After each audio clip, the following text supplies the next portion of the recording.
कश्मीर के बैनर के।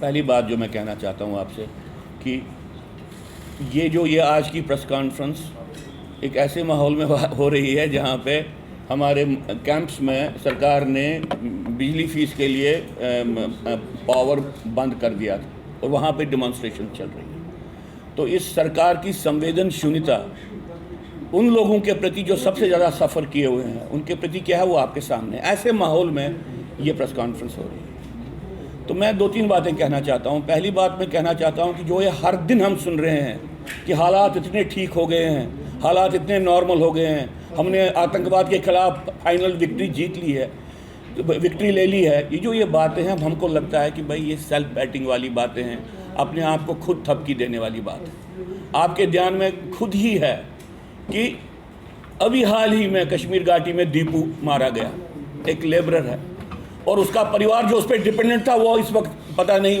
उनके सामने किस किस्म का एक फ्यूचर है। सरकार इसका संज्ञान नहीं ले रही। सरकार इस बात का संज्ञान नहीं ले रही है कि यहाँ पे नार्को टेररिज्म किस हद तक बढ़ा है। सरकार इस बात का संज्ञान नहीं ले रही है कि यूनाइटेड नेशंस में रिपोर्ट जो तालिबान को लेके, अफगानिस्तान को लेके, सैंक्शंस को लेके जो कमेटी है उसने अपनी रिपोर्ट में कहा है कि अलकायदा जैसी शक्तियाँ इस पूरे रीजन में ताकतवर हो रही और खतरा बढ़ रहा है। ऐसी परिस्थिति में जहाँ पे कश्मीर में सिलेक्टिव टेररिस्ट वायलेंस भी हो रही है, रेगुलरली टेररिज्म जम्मू में हो रहा है, बड़े घातक तरीके से हो रहा है। ऐसी परिस्थिति में हर रोज़ अगर आप ये कहोगे ना टूरिज्म से टेररिज्म ख़त्म होगा, टूरिज्म से टेररिज्म दुनिया में कहीं पे भी ख़त्म नहीं हुआ है।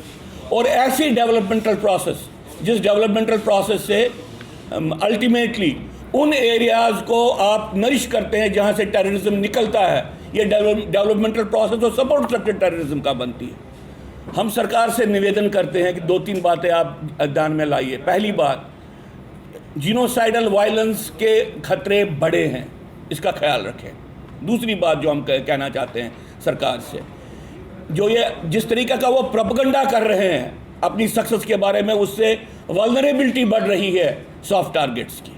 और तीसरी बात, इस बात का वो संज्ञान ले कि जिस तरीके का टेररिज्म इस वक्त है वो टेररिज्म पाकिस्तान के पूरे कंट्रोल में भी नहीं है, डिफरेंट शक्तियां काम कर रही हैं और ऐसी परिस्थिति में टेररिस्ट घटनाएं और घटेंगी, ऐसी संभावना बढ़ती है। इसलिए एक होलिस्टिक अप्रोच लेके मैं समझता हूं कि होम मिनिस्टर के आने से पहले फिर से निवेदन करते हैं, हम उनको कहते हैं कि आपकी टेररिज्म की को फाइट करने की पॉलिसी वैसी ही है जैसी कांग्रेस की थी, जैसी नेशनल कॉन्फ्रेंस की थी, जैसी पीडीपी की थी। आप कुछ नहीं बदल पाए हैं। आपके सामने जघन्य अपराध हुए हैं जम्मू कश्मीर में। 2 बार रिलीजियस क्लींजिंग कंप्लीट कश्मीर में हुई है आपके दौर में। डांगरी का मैसेकर हुआ है, उसके बाद रिपीटली डांगरी के विक्टिम्स ने सरकार को पूछा कि भाई किसी को पकड़ा है कि नहीं पकड़ा है। ऐसी परिस्थिति में हम सरकार से कहते हैं कि अपनी सारी सिक्योरिटी पॉलिसी टेररिज्म को लेके बदलिए। वो गलत है, वो एक ऐसी पॉलिसी है जिससे डायरेक्टली इनडायरेक्टली अल्टीमेटली टेररिज्म को ही मदद मिल रही है।